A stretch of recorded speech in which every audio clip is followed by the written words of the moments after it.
everybody, this is Brian back with Inspiring How You See That. We're the channel that talks about all different kinds of music and entertainment, and we interview some of your favorite artists. And today we have a couple very special guests. We have Sarah and Daniel, and you are part of the Marysville Theater group. So it's Marysville Uptown Theater. Uptown Theater, I apologize. That's the non-profit organization that owns the Avalon Theater. Okay, and we're here in the Avalon right now. Yep. And first of all, we want to thank you guys for having us here. We appreciate it. Thank you for having us. Yes. Absolutely. Kind of walk us through, because you were telling me earlier that this has been abandoned for a while, and now you guys have been raising funds and bringing it back to life. So kind of walk us through that. So the Marysville Cinema is what I knew it as growing up, was right here at 121 South Main Street.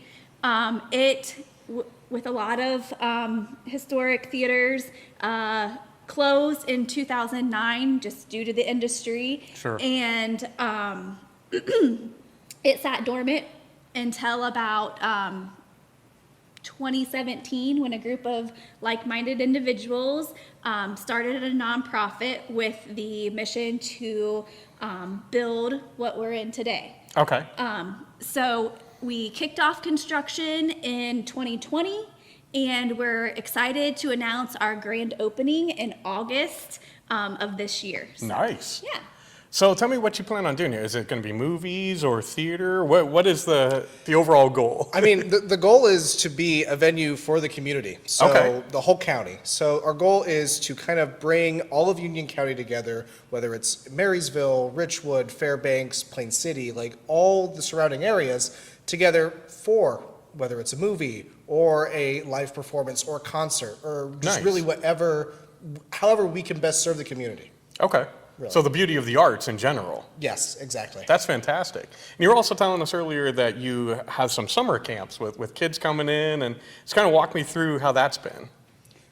Yeah, I mean, for this week, we've had theater camp, and so the kids have gotten a chance. There's been different days that have been differently themed, but the kids have had activities that have taught them different performing skills. So whether that's quick changes for costumes, or it's trying to keep your breath as you're being active, or just really just stretching your creative muscles. So the Nice. kids have had a great time with that.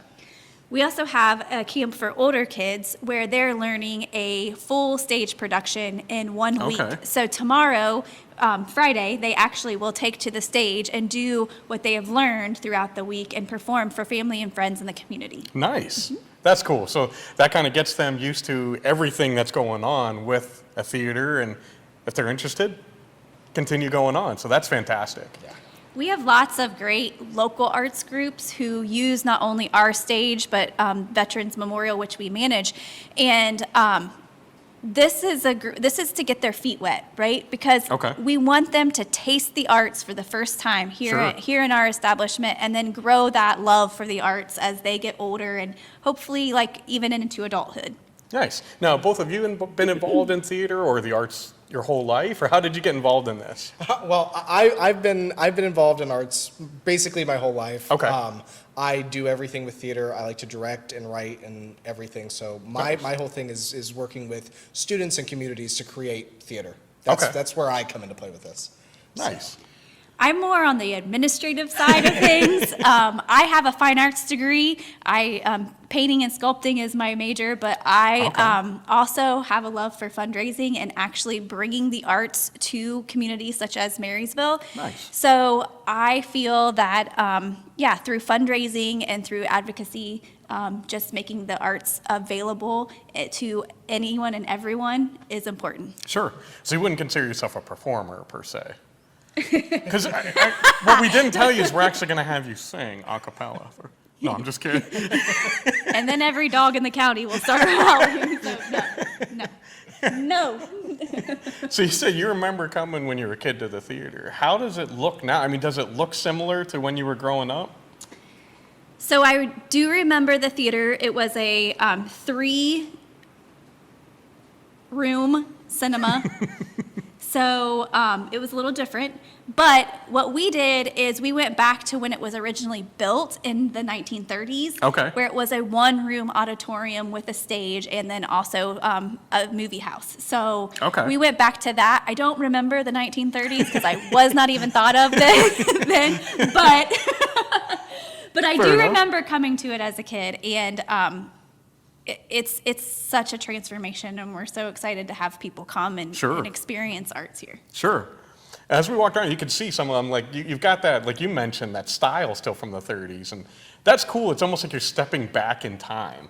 So was that kind of the goal that you guys had in mind when you thought we're gonna refresh this and make it new again? Yeah. Yeah, that was our goal. So even the front facade is a replica of the facade that was here in the 30s. Okay. We have certain things like our bar is made out of the old rafters of the building, and Oh, then our cool. end caps in the auditorium are also from the 1930s. They were salvaged from that time period. So Sure. it was to keep that Art Deco nostalgia alive and just make it more modern and accessible, I guess. Sure, sure. And you did mention that a lot of the money that you get is from donations and from people in the community. So how important is it that people do come, whether it's here or communities all over, to support the arts? I mean, that's got to be, without that, you're probably not standing here, right? Yeah, I mean, it's one of those things where you can't be available to the community unless the community is engaging with it. Sure. So our goal is 100% to engage with the community. That's the best way. Is it's a cycle of providing for the community and the community helping us too. Sure. So, yeah. And the economic impact of the arts in a community is huge. So I don't know if you know this or not, but for every arts event that someone buys a ticket to, $31 above that ticket price is spent in the local economy, like for restaurants, Sure. babysitters, a new outfit, Yeah. going Hotels or- hotels, exactly. So the arts are a driver in local economies as well. Sure. Yeah, that's interesting. I never thought of that. I'm sure a lot of people haven't. So you said $31 over and above the ticket price. Right. So Wow. so think about, if you have an audience of, we can sit 250 here. And that's It's a lot of money coming to the that's community. a lot of money coming into the community. So since you guys started the project, what has been, I don't want to say the hardest part, but maybe the biggest challenge that you've run into up to this point? Can we say the 5-letter word COVID? That definitely threw a monkey wrench. Can we say the delivery of goods, delay in it, I mean, every project has its struggles. Sure. COVID was its special, unique thing. Yeah. I don't That know was the what to toughest say. part. Just everything. say. I gotcha. So on the flip side, where do you all see this going 5-10 years down the road? What is your dream for the theater and for the organization as a whole?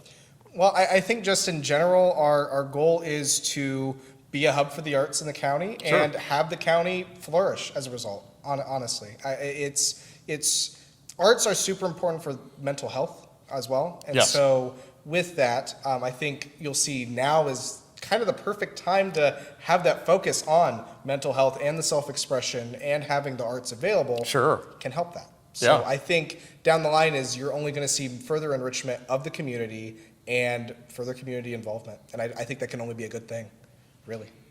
So I always like to say, there are 5 pillars, right? You have great schools, you have robust industries, top-notch medical, government infrastructure.